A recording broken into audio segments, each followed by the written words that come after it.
Alright guys, so let's begin all the way from the simple things, to be honest, on Bel'Veth. Actually, these are going to be more like jungle tips, even works on any champion. I want you to start off with some good map awareness. You're playing Bel'Veth, you're playing an early game champion, you're playing a very strong early game champion. You must be using that to your advantage. And one thing that's going to really matter for you to use that is going to be your map awareness. It's going to matter to you that you need to look at your lanes as often as you can. Once you're farming your raptors, you're looking at your mid lane, you're looking at your bot lane, and you're always paying attention to what's happening. Are they using their dashes? Are they using their high cooldown abilities? Did they flash? Are they half HP? Is the wave coming down to your tower? If it is, then is it gankable? Can you go in and get a first blood, get a flash, and then go do a camp and then re-gank, since now they're flashless and you can pick up a kill? Map awareness and just preparing ganks and preparing impact on the map is very important in general as a jungler, and on Bel'Veth even more, since her early game is such a powerful part of her game in general. If you can master the early game on Bel'Veth, let me tell you, you're going to start winning at least 70% more games. I don't even know, like that's a random number I'm throwing out there, but like the early game matters that much. I'm just trying to say that. So focus up on the early game, focus up on your map awareness, and that'll be a first tip for you. Now, you want to cover a couple of settings that might help you with map awareness, and then that's going to come down to camera controls. So if I switch my screen here, so this is a really important setting for you guys, for any jungler, but I mean, since we're discussing Bel'Veth and map awareness, select ally 1 2 3 4 is something I need every single jungler to be having this setting on and have it set up and be used to using it and spamming at least some of these keys while you're farming, keeping a very close eye to your lanes. All right, enough about that, but like, please put those 4 settings on and you're going to become a better jungler. Okay, so now let's have a quick discussion about your pathing as Bel'Veth. We did say she is a very strong early game jungler, so I personally recommend, if you want to get good at her and get good at her early game, practice a lot of 3 camp clears, 4 camp clears into ganking or invading. Even there's a very tricky one where you can do a 1 camp into an invade. You can go raptors into blue side invade, or you can go wolves into red side invade.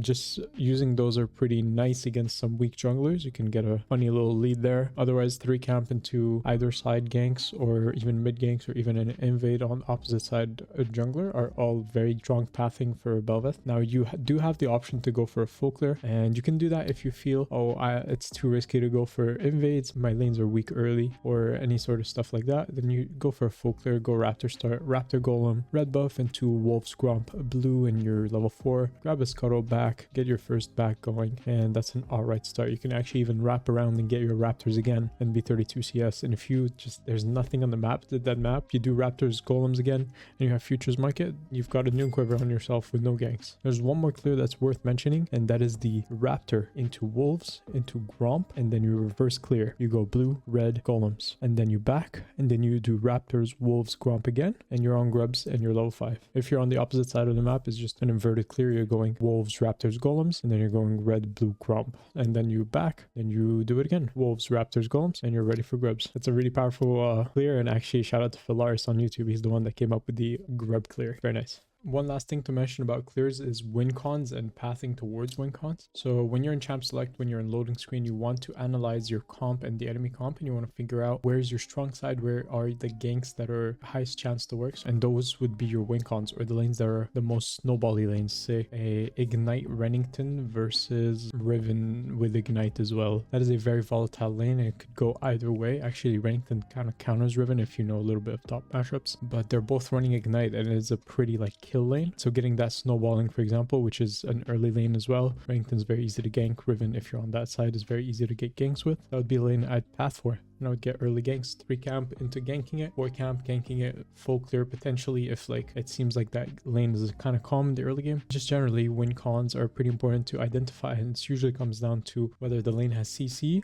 or they're just a very snowbally lane, and you would path for that and play for it. Now, another very useful skill in the jungle is actually jungle tracking and learning to keep track of where the enemy is going, where they started, and how they're going, trying to be in their head. You want to be inside your enemy's head. You want to know what he's thinking. You want to be able to predict him as much as you can, of course, but vision helps, and knowledge of different champions and what they do. So it comes with practice, but also comes with vision. And practice, I mean, if you're not actively always thinking, where could the jungler be? Where have I last seen him? How is he pathing? How much CS does he have? Oh, look, he has 3 extra camps done because he has 12 CS done, and he was topside pathing down, meaning he did his wolves blue and gromp, and now he has a back, or he's gonna look bot side. What am I gonna do about that? Am I gonna go steal his top side because he hasn't cleared that well? Can I do a top objective, gank his top lane? Do I need to counter gank him bot? All things that you can think about once you know what the enemy jungler is thinking. You can play to counteract that. And one really important thing, I mean, we mentioned Bel'Veth and invading. If you know where the enemy jungler is or where he's going to be, then you will know where to invade him and how to do it and whether it's a good idea or not. Alright, so I mean, I gave you some good early game tips, some good general tips as a jungler, tips for Bel'Veth. Now, let's get a little bit more detailed with it. Let's talk about Bel'Veth's early game now. You're Bel'Veth, you spawn on the map, you're 1 minute 30 in. What do you do? I mean, if I'm you, I'm starting Raptors almost every game, unless I start a Wolves Slayer and I'm looking to play for grubs, or I'm going a Wolves straight into invade, which you might have seen me do on stream or in some other YouTube videos. By the way, speaking of stream, I'm gonna just do a quick plug here. Feel free to check out my live stream on Twitch. I stream there every single day around 4 p.m. or 4:30 p.m. Eastern. I am live. I play Bel'Veth, I play Kayn, I play Viego. Feel free to come by. And one more thing, if you don't know, I restarted my Patreon. It's a really fun thing that I really love doing, and it's sort of a educational raw gameplay that I post there. It's a full game, no edits, no nothing, and you get to see more of how I play, how I like to carry, my thought process and everything. Those videos are 20-30 minutes long, and they cover many champions that I play, not just the Kayn, Viego, Bel'Veth. Plus, it's a way for you guys to further support me if you're interested, so feel free to check it out. Lots of educational content coming there every week in the bio.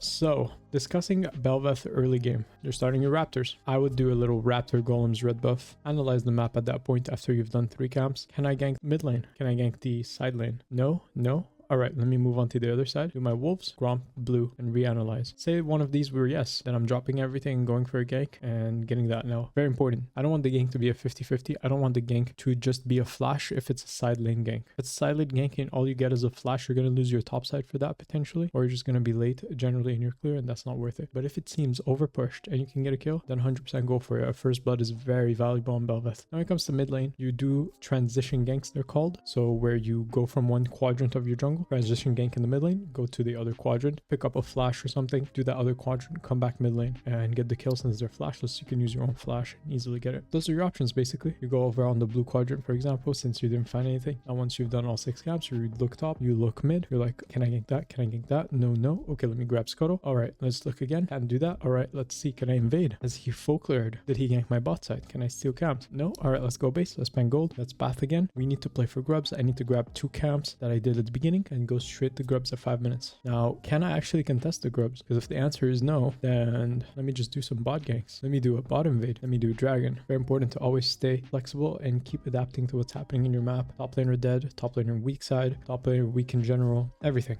All right, now you're an amazing early game player when it comes to Bel'Veth. Let's discuss some more stuff. What do you do once it comes to mid game and you're already snowballing? Well, once you get a lead on Bel'Veth, the idea is actually to snowball, like I just said, and push your lead further and further and continue to make smart plays on the map, get objectives, get ganks. Do not die, actually. This is very important, but losing your true form and losing your shutdown is very painful. So I want you to do your best to like get good and not dying. This is a very, very good thing to practice and improve on. I've been working on this relentlessly for a while now, and it has helped me tremendously to be able to end games with low death and most of the time not give my shutdown to the enemies. I always tell myself, if I give this shutdown to the enemies, I'm gonna just make the game way harder on myself. So every time I'm going for a play, I am analyzing whether I could get myself killed in this play. What are the chances? And as long as it seems pretty good, I will be going for it. And once my teammates make some moves that I do not agree with, or I feel like those plays will get me killed, then I avoid them, because I mean, I have a shutdown, I have a big responsibility, and this can turn the game back and forth. I can lose my form. So this is something to get very good at. Once you're pushing your lead, you're getting towers, you're getting invades, you're getting objectives, you're getting everything. But one important thing, do not lose your shutdown. I mean,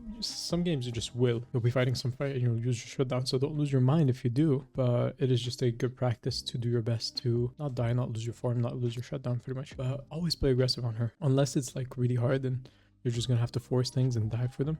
Don't do that. But in general, the idea is to be aggressive on Bel'Veth in your early game and in your mid game, and try to end games as soon as possible. A lot of times You can end games by 23 minutes, 25 minutes. Early barons, just, you're very strong. You can close out games. The late game is actually not the best for Bel'Veth, believe it or not, in my opinion at least, which we'll get to in a little bit. Generally just snowball is the idea of Bel'Veth.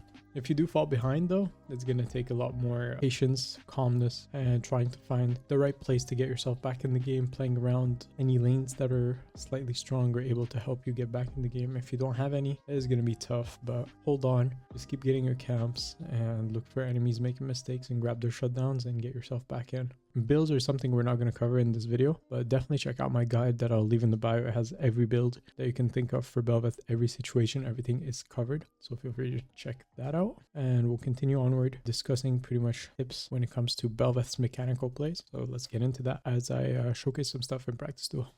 Okay, well, first thing, simplest thing to think about is every time you use an ability, use at least one of your autos, at least one. Hopefully two. You have empowered auto attacks every time you use an ability. These bars under your health are empowered auto attacks. They're empowered by attack speed. So if you actually take a look here, once I have none, it's 1.56. But once I use an ability, I have 177 attack speed. So using those auto attacks between your Qs, between your Ws, and just in general is going to add to your damage and you're going to do more. Now, second tip is going to be really nice for when you're farming, but also in any fights where opponents are against the wall. And just like Kane's Q, if you guys play Kane, you can cancel Bel'Veth Q on a wall, so the animation doesn't actually go through, as you can see.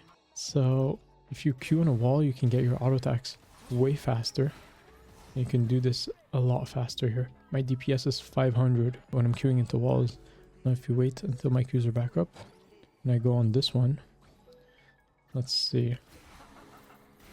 The fastest I can do, it's hard to get the same DPS as when I'm canceling my Q in the wall. It may be close, but I think I auto a little bit more there and maybe proc some stuff.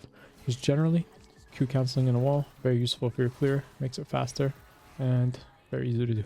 Now next thing that I will cover is actually your W. You can flash mid animation. So I can W and I can flash over here. I can do anything in flash with my W. If there's an incoming thing, so I need to flash a hook or something, you can W flash. So next thing is actually your E can target any opponent, whether they are visible, invisible, jumping, dashing, anything other than basically untargetable.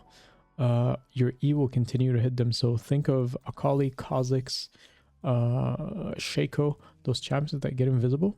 If you can actually get a slight combo on them and get them to like around half HP, once you click E, those guys, they're probably going to die in their invisibility if you have enough damage.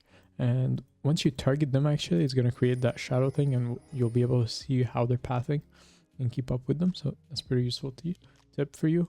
Your E targets invisible people. Next thing is actually you can get a stack off of cannons in waves.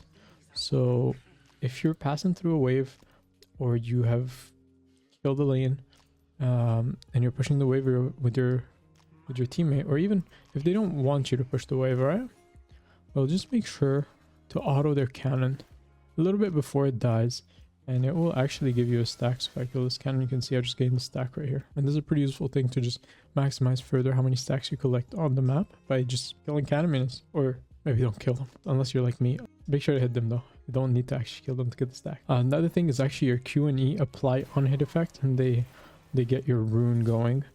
So your Q is actually applying Bork, Wit's End, if you haven't Kraken Slayer and stuff. I didn't buy Kraken because I don't want to have the crit chance messing with my DPS and totals here.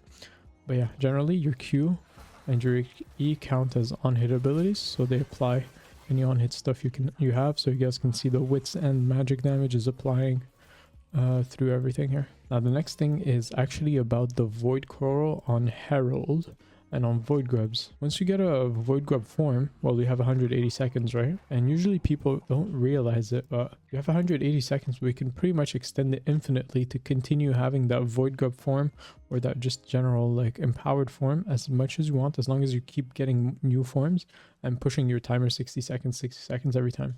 Now a very useful thing is actually, say you get 2 or 3 corals on the map. If you pick them up one by one, you're going to gain 60 seconds per coral. So let's say you have an empowered form, you go bot lane, you gank, you kill you pick up form, you kill, you pick up form, you get 120 seconds. Now, if you go, you gank bot, you kill, pick up form, you only pick up 60 seconds, because one thing about Bel'Veth is once she picks up a coral, she picks up all of them at the same time. But if you pick them one by one, you'll gain more seconds. Now, it's not always optimal to do, because sometimes while you're picking it up, the other enemies are able to escape. But if it is possible to pick up multiple ones without dying, without causing any issues, it is a useful thing to further extend your timer. Ooh, I almost forgot one more thing that's very useful for Shaco specifically, or any cloning champs. I can't think, maybe Wukong as well. Once you hit a target after level 6, you actually mark them. Can you see this circular mark under here? This is a mark from your ultimate, because once you get your ultimate and you're level 6, you can see at the beginning, every second attack against the same target deals 12 true damage, stacking infinitely. Now, for you to know who you're hitting, it puts a mark under them. So this means if you hit Shaco and then he clones, or Wukong, you're going to have a mark on the real one, which is very useful. And last thing that I kind of covered when I was speaking of the corals and the ultimate is learn to control your urges. When it comes to clicking your R in a fight, it's not always useful to actually take your coral. It may seem very enticing and the animation is very cool and it's an explosion and all, but it actually doesn't do that much damage. And it's not that useful. You would actually probably do more damage by just going on the target. And a lot of times it could just get you killed because you CC yourself while you're picking it up, and people could just kill you, burst you, get skill shots that maybe they wouldn't land otherwise. So do consider before you pick up a form, or once you're about to kill someone, if it makes sense to take the form right away, or if do you need to back off, re-enter, kill somebody else, and then pick it up. You know, and sometimes I even just leave the form because I don't want to die picking this up. I just leave it and, well, whatever. I lost the form, but I got a kill.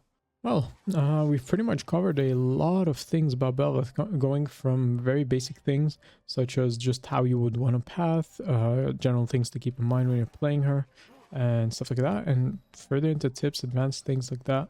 I may have forgotten things. Honestly, I was speaking off my mind. I had some notes and I was covering those, but I really hope you guys like this style video. I love Bel'Veth, and I love sharing stuff with you guys about her. She's very powerful early game champion.